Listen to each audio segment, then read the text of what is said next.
ইতিহাসের পাতা থেকে কখনো কখনো এমন সব সত্য বেরিয়ে আসে যা আমাদের বিশ্বাসকে নাড়িয়ে দেয়।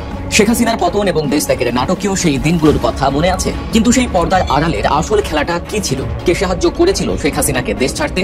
উত্তরটা যতটা সহজ, তার পেছনের সমীকরণটা ততটাই জটিল। আর সেই উত্তরের কেন্দ্রে রয়েছে বাংলাদেশ সেনাবাহিনী। প্রধান উপদেষ্টা ডক্টর ইউনূসের সঙ্গে দেখা করেছেন পাকিস্তানের সশস্ত্র বিভাগের প্রধান জেনারেল শাহির শামশাদ মির্জা, এবং এই সাক্ষাতের পরে কিছু কিছু বিষয় নিয়ে আসলে প্রচন্ড বিতর্ক হয়েছে। পাকিস্তানের joint chief of staff general Shahir Shamshad Mirza তিনি এখন বাংলাদেশ সফরে আছেন। আজকে প্রফেসর ইউনূসের সাথে বৈঠক করেছেন। পাকিস্তান বাংলাদেশকে সামরিক খাতে আসলে এই মুহূর্তে কি দিতে পারে? যখন আমরা দেখলাম পাকিস্তান ভারতকে পরাজিত করেছে অপারেশন বুনিয়াদ মারসুসে, পাকিস্তানের কাছে PL-15, PL-17 থান্ডার, J-10C এবং রয়েছে ইলেকট্রনিক্স ওয়ারফেয়ার, আকাশ প্রতিরক্ষা সিস্টেম রয়েছে, আরো চীন এবং তুরস্কের অত্যাধুনিক অস্ত্রগুলো। বাংলাদেশ এখান থেকে কি উপকৃত হতে পারে, বা এই বৈঠকটি কেন গুরুত্বপূর্ণ, কেন ভারত এই বৈঠক নিয়ে টেনশনে? আপনার বিশ্লেষণ একটা সংক্ষেপে বলবেন। বাংলাদেশের রাজনীতি ও পররাষ্ট্র নীতিতে পরিবর্তনের হাওয়া বইছে। দক্ষিণ এশিয়ার কূটনৈতিক মানচিত্রে নতুন করে আঁকা হচ্ছে রেখাগুলো। ঢাকার দিক নির্দেশ এখন যেন উত্তরের ড্রাগনের দিকে। চীনের সাথে বাড়ছে মিত্রতা, হারিতেই শঙ্কার মেঘ ঘনাচ্ছে ভারতের কপালে। সেলুট, লাল সেলুট পাঠালাম, পুলিশে জয় করে ফেলছে। আজকে সকালবেলায় আমি বলছিলাম যে খেলাটা কিন্তু জমতে যাচ্ছে। তিনটি শর্ত দিয়েছে, একদম সোনায় সোহাগানা। হঠাৎ করে নেকড়ের পাল যদি শান্ত হইয়া ঝুঁকা যায়, আপনি দেখেন যে এদের আল্লাহ প্রদত্ত চরিত্রটা কি? হিংস্রতা। এরা স্বীকার করে। তো সেই হিংস্র জাতিটা হঠাৎ করে যদি ভদ্র হইয়া এরকম মিষ্টি মিষ্টি কথা বলে, তাহলে বুঝতে হবে ডাল মে কুছ কালা না, ডাল পুরাটাই কালা হে। এই খবর বাংলাদেশের মানুষ কোনোদিনই শুনেও নাই। দুটি কথা আপনাদের শোনাবো। প্রথমটা একটু পজিটিভ দিয়ে শুরু করি, নেগেটিভটা পরে বলি। পজিটিভটা হচ্ছে তাদের 85 বছর ইতিহাসে অন্যতম শ্রেষ্ঠ কাজ আনুষ্ঠানিকভাবে শুরু করে দিয়েছে। এটা আগে ওইভাবে শুরু করেনি, এখন শুরু করে দিয়েছে। অর্থাৎ 85 বছরে যা করেনি এবার করতে হবে। সবসময় সব কিছু করতে হয়, সব রোগের চিকিৎসাটা একদম। পিঠের চামড়া থাকবে না, পিঠের চামড়া তুলে বলা যায় না। তারা তুলবে জানেন, ওই 36 দিনে দেখেন ইন্ডিয়াকে পরাজিত করছে, ইন্ডিয়ার দালালদেরকে পরাজিত করছে।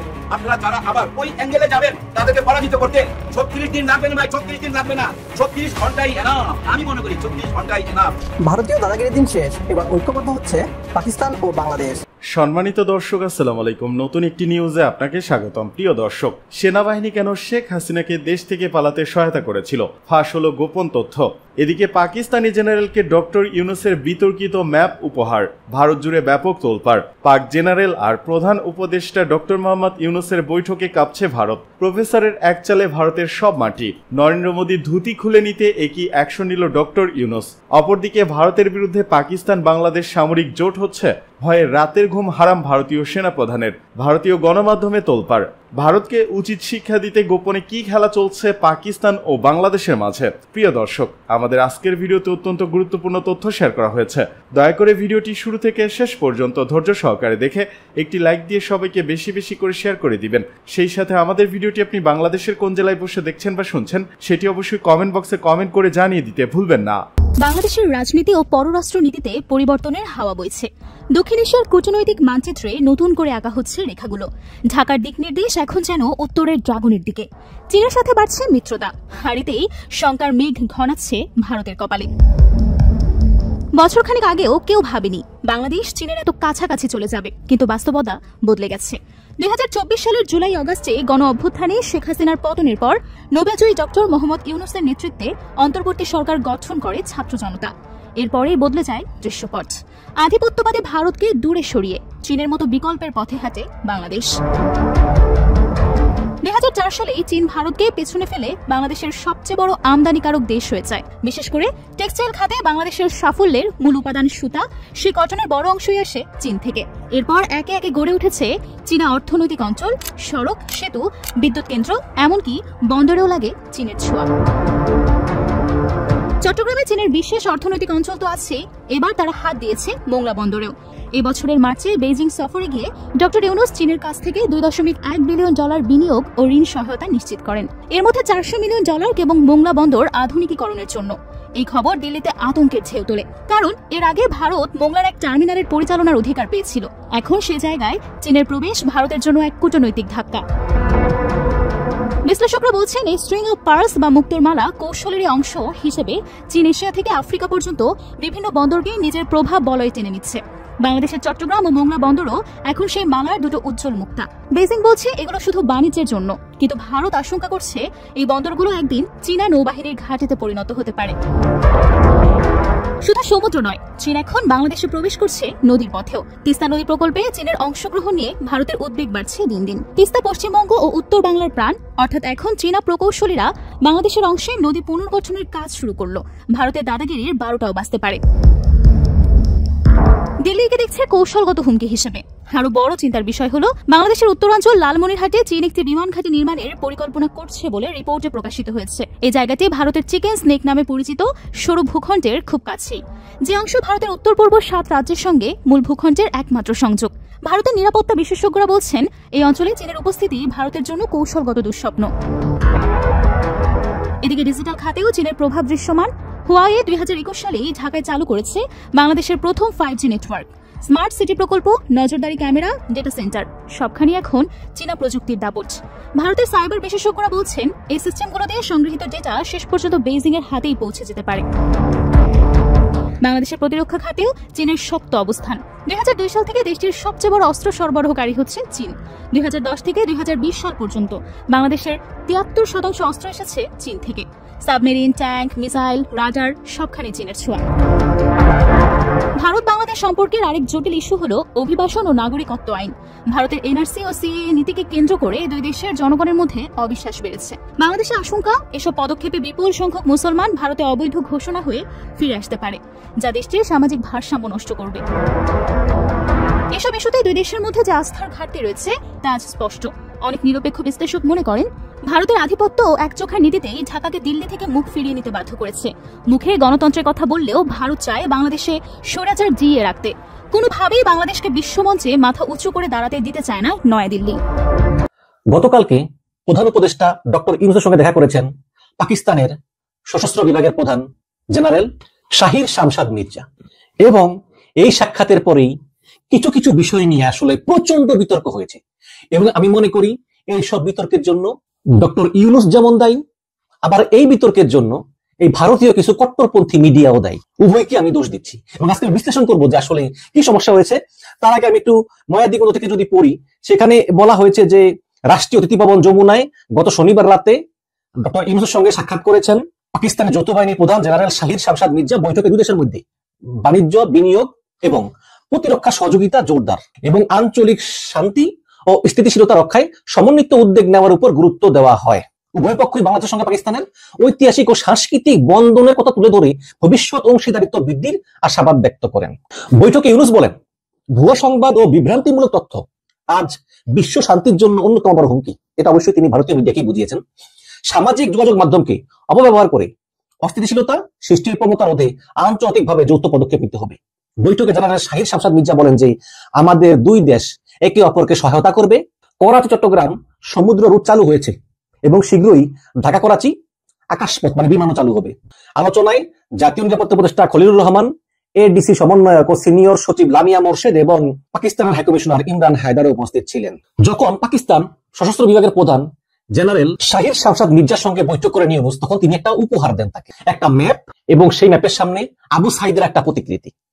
এবং সেই ম্যাপ নিয়েই কিন্তু এখন বিতর্ক তুঙ্গে, কারণ ভারত দাবি করতেছে যে এই ম্যাপটা হচ্ছে বাংলাদেশের কিছু কট্টরপন্থীরা যে অখণ্ড বাংলার স্বপ্ন দেখে, যে বাংলাদেশ সহ পাশের দেশ আসাম, ত্রিপুরা, মেঘালয়, তারপরে কলকাতা, বিহার, এগুলো সহ উড়িষ্যা সহ যে একটা বিশাল বড় একটা ম্যাপ, সেই ম্যাপটাই মূলত ডক্টর ইউনূস উপহার দিয়েছেন এই জেনারেল শাহির শামশাদ মির্জাকে, যিনি পাকিস্তানের সশস্ত্র বিভাগের প্রধান। বাংলাদেশ সফরে গিয়েছেন পাকিস্তানের দ্বিতীয় সর্বোচ্চ সামরিক কর্মকর্তা। যার কথা বলছি তিনি হলেন পাকিস্তানের সামরিক বাহিনীর জয়েন্ট চিফ অফ স্টাফ কমিটির চেয়ারম্যান জেনারেল শাহির শামশাদ মির্জা। ভারতীয় দাদাগিরির দিন শেষ, এবার ঐক্যবদ্ধ হচ্ছে পাকিস্তান ও বাংলাদেশ। এতদিন ভারত তাদের আজ্ঞাবহ সরকারকে ব্যবহার করে বাংলাদেশের সামরিক বাহিনীকে দুর্বল করে রেখেছিল। ভারত ভালো করেই উপলব্ধি করতে পেরেছিল যতদিন বাংলাদেশের সামরিক বাহিনী দুর্বল থাকবে ততদিন বাংলাদেশের অভ্যন্তরীণ রাজনীতিতে তাদের প্রভাব থাকবে। ভারত ভেবেছিল বাংলাদেশের রাজনীতিতে প্রভাব খাটিয়ে বাংলাদেশকে গোলাম করে রেখে উপমহাদেশের রাজত্ব করে যাবে তারা। ছাত্র জনতার গণ অভ্যুত্থান ভারতের সব হিসাব নিকাশকে উল্টে দিয়েছে। গণ অভ্যুত্থানের পর নতুন বাংলাদেশ সামরিক শক্তি বৃদ্ধির পাশাপাশি পাকিস্তানের সেনাবাহিনীর সাথেও সক্ষমতা বৃদ্ধি করছে। এবার বাংলাদেশ সফরে পাকিস্তানের সামরিক বাহিনীর দ্বিতীয় সর্বোচ্চ জেনারেল। তার ঢাকা সফরকে ঘিরে তোলপাড় পশ্চিমবাংলার মিডিয়া। কি বলছে তারা, আসুন তা দেখি। প্রধানমন্ত্রী শেখ হাসিনার দেশ ত্যাগের পর থেকেই ভারতের থেকে পাকিস্তানের সঙ্গে বেশি সখ্যতা তৈরি হয়েছে ইউনূসের বাংলাদেশের। সূত্রের খবর, বাংলাদেশ সফরে গিয়েছেন পাকিস্তানের দ্বিতীয় সর্বোচ্চ সামরিক কর্মকর্তা। যার কথা বলছি তিনি হলেন পাকিস্তানের সামরিক বাহিনীর জয়েন্ট চিফ অফ স্টাফ কমিটির চেয়ারম্যান জেনারেল শাহির শামশাদ মির্জা। গত সপ্তাহে ভারতীয় গোয়েন্দা সংস্থার একটি প্রতিনিধি দল বাংলাদেশ সফর করে যাওয়ার পরই চলতি সপ্তাহে বাংলাদেশ সফরে এসেছেন পাকিস্তানি এই সেনা কর্মকর্তা। যদিও এই সফরটি যথাসম্ভব গোপনীয়তা বজায় রেখে করার কথা থাকলেও ইতিমধ্যেই ভারতীয় কর্তৃপক্ষ সফর সংক্রান্ত বিস্তারিত তথ্য পেয়েছে, এমনকি পেয়েছে ফ্লাইট ডিটেলসও। উল্লেখ্য, এর আগে গত 14 জানুয়ারি পাকিস্তানে সফররত বাংলাদেশ সেনাবাহিনীর principal staff officer lieutenant general SM Kamrul হোসেনের সঙ্গে পাকিস্তানি এই সেনা কর্মকর্তার একটি গুরুত্বপূর্ণ বৈঠক অনুষ্ঠিত হয়েছিল, যেখানে দ্বিপাক্ষিক সামরিক সম্পর্ক উন্নয়নে উভয় পক্ষই জোর দিয়েছিলেন। সূত্রের খবর, পাক গুপ্তচর সংস্থা ISI এর সাহায্য নিয়ে বাংলাদেশে ইসলামিক রেভলিউশনারি আর্মি তৈরি করছে ইউনূস সরকার। এই বাহিনীতে নিয়োগের জন্য দেশের 7টি ক্যাম্পে 8,850 জন যুবককে প্রশিক্ষণ দেওয়া হচ্ছে। সূত্রের খবর, পাক গুপ্তচর সংস্থা ISI এই প্রশিক্ষণের দায়িত্বে রয়েছে। আরও যে বিষয়টা সূত্র মারফত জানা যাচ্ছে, পাকিস্তানের সামরিক বাহিনীর অন্যতম শীর্ষ কর্মকর্তা এবং জয়েন্ট চিফ অফ স্টাফ কমিটির চেয়ারম্যান জেনারেল শাহির শামশাদ মির্জা শুক্রবার সন্ধ্যায় ঢাকার যমুনা স্টেট গেস্ট হাউসে চিফ অ্যাডভাইজার মোহাম্মদ ইউনূস এবং জাতীয় নিরাপত্তা উপদেষ্টা খলিলুর রহমানের সঙ্গে একটি উচ্চ পর্যায়ের বৈঠক করেন। 24 অক্টোবর গভীর রাতে হযরত শাহজালাল আন্তর্জাতিক বিমানবন্দরে নামেন জেনারেল মির্জা। বাংলাদেশের বর্তমান পরিস্থিতিতে জেনারেল মির্জার এই সফর অত্যন্ত তাৎপর্যপূর্ণ। জানা গিয়েছে, জেনারেল মির্জা 28 অক্টোবর পর্যন্ত বাংলাদেশে থাকবেন। তিনি বাংলাদেশের সেনাপ্রধান জেনারেল ওয়াকারুজ্জামান সহ 3 বাহিনীর প্রধানের সঙ্গেই বৈঠক করবেন। 28 অক্টোবর দুপুর 11টায় বাংলাদেশ সেনাবাহিনীর প্রধান জেনারেল ওয়াকারুজ্জামানের সঙ্গে সাক্ষাৎ করেন তিনি। এদিকে যেটা জানা যাচ্ছে যে রবিবার 26 অক্টোবর সেনাকুঞ্জে তাকে যৌথ গার্ড অফ অনার সেই বিষয়টা প্রদান করা হয়। 27 অক্টোবর সোমবার সিলেট সেনানিবাস পরিদর্শনে যাবেন তিনি, এটাই কিন্তু আপাতত জানা যাচ্ছে। পাকিস্তানের জয়েন্ট চিফ অফ স্টাফ কমিটির চেয়ারম্যান জেনারেল শাহির শামশাদ মির্জার বাংলাদেশ সফরকে ঘিরে ভারতীয় মিডিয়ায় আতঙ্ক ছড়িয়ে গিয়েছে। বাংলাদেশে পাকিস্তানের যৌথ বাহিনীর চিফ কেন এসেছে, এ নিয়ে জল্পনা কল্পনা শুরু হয়েছে। বিগত 16 বছর যাবৎ বাংলাদেশকে পাকিস্তান থেকে দূরে সরিয়ে রাখতে সক্ষম হয়েছিল ভারত। ভারতকে চ্যালেঞ্জ করার মতো উপমহাদেশে কেউ ছিল না।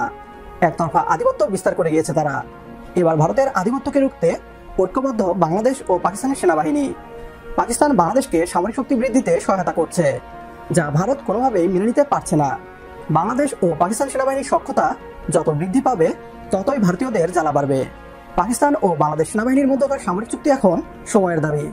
একমত হলে কমেন্ট বক্সে ইয়েস লিখে জানিয়ে দিন আমাদের। সেই সাথে ভিডিও শেয়ার করে দেখার সুযোগ করে দিন আপনার বন্ধুদের। পাকিস্তানের joint chief of staff general Shahir Shamshad Mirza, তিনি এখন বাংলাদেশ সফরে আছেন। আজকে প্রফেসর ইউনূসের সাথে বৈঠক করেছেন। পাকিস্তান বাংলাদেশকে সামরিক খাতে আসলে এই মুহূর্তে কি দিতে পারে? যখন আমরা দেখলাম পাকিস্তান ভারতকে পরাজিত করেছে অপারেশন বুনিয়ান মারসুসে, পাকিস্তানের কাছে PL-15, PL-17 থান্ডার, J-10C এবং রয়েছে ইলেকট্রনিক্স ওয়ারফেয়ার আকাশ প্রতিরক্ষা সিস্টেম, রয়েছে আরো চীন এবং তুরস্কের অত্যাধুনিক অস্ত্রগুলো। বাংলাদেশ এখান থেকে কি উপকৃত হতে পারে, বা এই বৈঠকটি কেন গুরুত্বপূর্ণ, কেন ভারত এই বৈঠক নিয়ে টেনশনে? আপনার বিশ্লেষণ একটু সংক্ষেপে বলবেন। ধন্যবাদ মাসুম ভাই। দেখুন, পাকিস্তান এবং চীনের সাথে একটি প্রতিরক্ষা চুক্তি করা, প্রতিরক্ষা সরঞ্জাম ক্রয়ের চুক্তি বলছি না, প্রতিরক্ষা চুক্তি বলছি করা, আমার মনে হয় বাংলাদেশের অস্তিত্ব রক্ষা করার জন্য ফরজ হয়ে গিয়েছে। তার কারণ হচ্ছে, আমি আপনাকে একদম সরাসরি একটি উদাহরণ দেই। ধরেন বাংলাদেশ চায়না থেকে J-10C ক্রয় করছে, পাকিস্তান থেকে JF-17 ক্রয় করছে, এবং শোনা যাচ্ছে যে ইতালি থেকে ইউরোফাইটার টাইফুন ক্রয় করবে 10টি। যদিও আমি ইতালি থেকে ইউরোফাইটার টাইফুন ক্রয় করার, বাংলাদেশের জন্য ক্রয় করার পক্ষে না, এটি আমার চ্যানেলের একটি ভিডিওতেও আমি বলেছিলাম। তার কারণ হচ্ছে J-10C এবং JF-17 এর যে ইঞ্জিন এবং এটির যে এভিওনিক্স ইলেকট্রনিক্স গুলো, এগুলো একই পরিবারের, এবং পাকিস্তান এগুলোর রক্ষণাবেক্ষণ, মেইনটেনেন্স এবং এগুলো আপগ্রেড করার ক্ষেত্রে খুবই পারদর্শিতা হাসিল করেছে এমন একটি সেনাবাহিনী। তো এই ক্ষেত্রে কিন্তু ইউরোফাইটার টাইফুন একটি অত্যন্ত ব্যয়বহুল যুদ্ধ বিমান, যার কারণে আমরা যদি ইতালি থেকে ক্রয় করতে হয়, আমি মনে করি যে বাংলাদেশের উচিত ইতালি থেকে এয়ার ডিফেন্স ফ্রিগেট ক্রয় করা, second hand air defence frigate ক্রয় করা, যেটি আমাদেরকে সাগরে আমাদের যে আকাশ প্রতিরক্ষা ব্যবস্থা এটিকে জোরদার করবে। এর পাশাপাশি যেটি আপনি প্রশ্নটি করেছেন, সেটি হচ্ছে পাকিস্তানের থেকে আমাদের সর্বপ্রথম নেয়ার যে প্রয়োজনীয়তাটা রয়েছে, সেটি হচ্ছে ট্রেনিং। হাইব্রিড ওয়ারফেয়ারে পাকিস্তান সেনাবাহিনী অত্যন্ত পারদর্শী একটি সেনাবাহিনী, যেটি আমরা মে মাসে যে ভারতের সাথে যুদ্ধ হয়েছে সেটিতে দেখলাম যে কিভাবে তারা আমাদের প্রতিবেশী দেশটিকে একেবারে বোকা বানিয়ে তাদেরকে ফেরত পাঠিয়ে দিয়েছে। যেখানে ভারত খুব কনফিডেন্সের সাথে অপারেশন সিন্দুর শুরু করেছিল, তারা মনে করেছিল যে তারা এক থাপ্পড় মেরে পাকিস্তানকে বসিয়ে দিবে, কিন্তু দেখা গেল যে তারা তল পেটে এমন লাথি খেলো যে পুরো বিশ্বের কাছে তাদের একেবারে মুখে কালিমা পড়ে গেল। তো এই যে টেকনিক গুলো, হাইব্রিড ওয়ারফেয়ারের টেকনিক পাকিস্তান সেনাবাহিনী খুব ভালো জানে। আর যদি প্রযুক্তিগত বা সরঞ্জামাদি আমাদের ক্রয় করতে হয় পাকিস্তানের থেকে, সেক্ষেত্রে পাকিস্তানের থেকে যে পাকিস্তানের কিছু স্বল্প পাল্লার ক্ষেপণাস্ত্র আমরা ক্রয় করতে পারি। এর বাইরে পাকিস্তানের সাথে প্রতিরক্ষা চুক্তি করতে আমি যেটি বলছি একটি সম্পূর্ণ প্রতিরক্ষা চুক্তি, যেমনটি পাকিস্তান করেছে সৌদি আরবের সাথে। কিন্তু এই ক্ষেত্রে আমি মনে করি, এটি আমার ব্যক্তিগত মতামত মাসুম ভাই, প্রতিরক্ষা চুক্তিটি পাকিস্তান, টার্কি এবং চায়না এই তিনটি রাষ্ট্রের সাথে একটি কোয়াড্রিল্যাটারাল চুক্তি করা উচিত। বাংলাদেশ তার নিজের স্বাধীনতা সার্বভৌমত্ব রক্ষা করার স্বার্থে এটি করা উচিত বলে আমি মনে করি। কারণ পাকিস্তানের সাথে খুব গভীর সম্পর্ক রয়েছে চীনের, পাকিস্তানের সাথে খুব গভীর সম্পর্ক রয়েছে তুরস্কের, এবং পাকিস্তান নিজেও সামরিকভাবে একটি আমাদের চেয়ে অনেক অনেক এগিয়ে রয়েছে। আপনারা জানেন যে বিগত 16 বছরে আমাদের যে সামরিক ট্রেনিং বা আমাদের যে বর্তমান যে অবস্থা, আমাদের প্রচুর পরিমাণ ইন্টেন্স ট্রেনিং দরকার আমাদের ট্রুপস গুলোর, আমাদের এয়ারফোর্সের, আমাদের নেভির। তো এই ট্রেনিং গুলো আমরা পাকিস্তানের কাছ থেকে নিতে পারি। আবার সরঞ্জামাদি আমরা তুরস্ক এবং চীন থেকে নিতে পারি। আবার JF-17 পাকিস্তান এবং চাইনার যৌথ প্রযুক্তিতে উৎপাদিত একটি ফাইটার জেট। আমি মনে করি JET-NC এবং JF-17 এর একটি কম্বিনেশন বাংলাদেশের জন্য খুবই ভালো। কিন্তু এর সাথে বলে রাখা প্রয়োজন, আপনি যদি আপনার এয়ার পাওয়ার বাড়ানোর জন্য ফাইটার জেট ক্রয় করেন, আপনাকে অবশ্যই বাংলাদেশের জন্য খুব ভালো এয়ার ডিফেন্স সিস্টেম ক্রয় করতে হবে। সেক্ষেত্রে তুরস্কের যে হিসার ও এবং সিটার রয়েছে, বা হিসার এ, হিসার ও, সিটারের যে কম্বাইন্ড, অর্থাৎ স্টিল ডোমের কথা বলছি, আপনারা বুঝে গেছেন দর্শক শ্রোতারা হয়তো, স্টিল ডোম একটি আদর্শ আকাশ প্রতিরক্ষা ব্যবস্থা হয়ে উঠতে পারে। এর সাথে সাথে এই যে সাইবার ওয়ারফেয়ার এবং ইলেকট্রনিক ওয়ারফেয়ারের ক্ষেত্রে পাকিস্তান এবং তুরস্ক বাংলাদেশকে একই সাথে সরঞ্জামাদি এবং একই সাথে আপনার ট্রেনিং দিতে পারে। বর্তমানে ট্রেনিংটিও একটি অত্যন্ত গুরুত্বপূর্ণ প্রশ্ন হয়ে দাঁড়িয়েছে বাংলাদেশের সেনাবাহিনীর জন্য এবং বাংলাদেশের স্বাধীনতা সার্বভৌমত্ব রক্ষা করার জন্য মাসুম ভাই। এদিকে ইতিহাসের দায়ভার রয়েছে এমন দলের সঙ্গে জোট নয়, মন্তব্য নাহিদ ইসলামের। জাতীয় নাগরিক কমিটি এনসিপির আহ্বায়ক নাহিদ ইসলাম বলেছেন, সংস্কারের বিপক্ষে কেউ দাঁড়ায় বা ইতিহাসের দায়ভার রয়েছে এমন রাজনৈতিক দলের সঙ্গে এনসিপির জোট হওয়ার সম্ভাবনা নেই। মঙ্গলবার দুপুরে এনসিপির বিভাগীয় প্রার্থীদের সাক্ষাৎকার গ্রহণ অনুষ্ঠানে যোগ দিয়ে তিনি এসব কথা বলেন। এনসিপির আহ্বায়ক বলেন, আমরা এখন পর্যন্ত কোনো জোটে যাওয়ার সিদ্ধান্ত নিইনি। যদি সিদ্ধান্ত নিতে হয় অবশ্যই একটি নীতিগত জায়গা থেকে আসবে। যদি সংস্কারের বিপক্ষে কেউ দাঁড়ায়, বাংলাদেশের স্বাধীনতার সার্বভৌমত্বের যে নতুন আকাঙ্ক্ষা তৈরি হয়েছে তার বিরুদ্ধে দাঁড়ায়, এই ধরনের কোনো শক্তির সঙ্গে বা যাদের ইতিহাসে অনেক দায়ভার রয়েছে এরকম কোনো শক্তির সঙ্গে জোটে যাওয়ার ক্ষেত্রে আমাদের অনেকবার ভাবতে হবে। আমরা একটা নতুন রাজনৈতিক শক্তি, জনগণের অনেক প্রত্যাশা আমাদের কাছ থেকে, এবং আমরাও নিজেদের স্বতন্ত্র নিয়ে দাঁড়াতে চাই। জুলাই সনদ স্বাক্ষরের বিষয়ে নাহিদ ইসলাম বলেন, জুলাই সনদ স্বাক্ষর করতে আমরা অপেক্ষা করছি। জুলাই সনদ আদেশ বাস্তবায়নে গণভোট হবে। গণভোটের মাধ্যমে ডক্টর ইউনূস এই আদেশ স্বাক্ষর করবেন।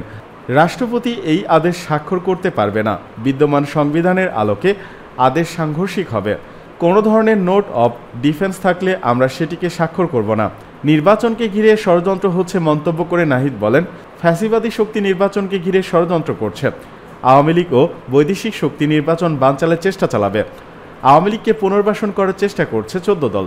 ত্রয়োদশ জাতীয় সংসদ নির্বাচন নিয়ে তিনি আরও বলেন, আগের পদ্ধতিতে তত্ত্বাবধায়ক সরকার হবে না, ডক্টর ইউনূসের নেতৃত্বে নির্বাচন হবে। শাপলা প্রতীকের বিষয়ে এনসিপির আহ্বায়ক বলেন, নির্বাচন ও রাজনৈতিক কার্যক্রম ব্যাহত করলে এনসিপিকে শাপলা প্রতীক দেওয়া হচ্ছে না। শাপলা না দেওয়ার বিষয়টি নির্বাচন কমিশনের স্বেচ্ছাচারিতা। তারা গায়ের জোরে কাজ করছে। রাজনৈতিকভাবে যদি আদায় করতে হয় তাহলে রাজপথের মাধ্যমে আদায় করা হবে।